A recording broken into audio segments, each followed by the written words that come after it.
Salame, Miriam no miresaka aminareo.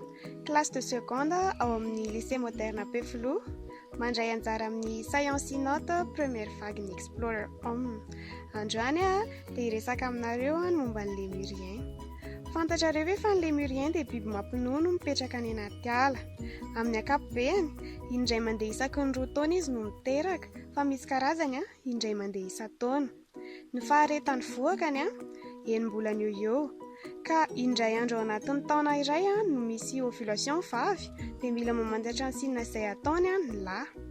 Izahay moa dia manaraka lémurien ato amin'ny alan'ny Tsinjoarivo. Rehefa hiteraka ny vavy dia miala lavitra ireo namany. Eny ambony hazo izy no miteraka, fa ny mampiavaka azy rehefa avy teraka izy dia hoaniny avy hatrany ny tavoniny mba ahafahany amerina ny ainy vetivety. Ny zanany kosa miakatra avy hatrany eo amin'ny kibony mba hinono. Rehefa mandray 3 ka hatramin'ny 5 volana ny zanany dia miakatra eo an-damosiny. Ary rehefa mandray 8 bolana kosa dia efa miham-mavesatra dia akifiky ny reniny amin'izay mba haleo tena. Fanentanana ry zareo.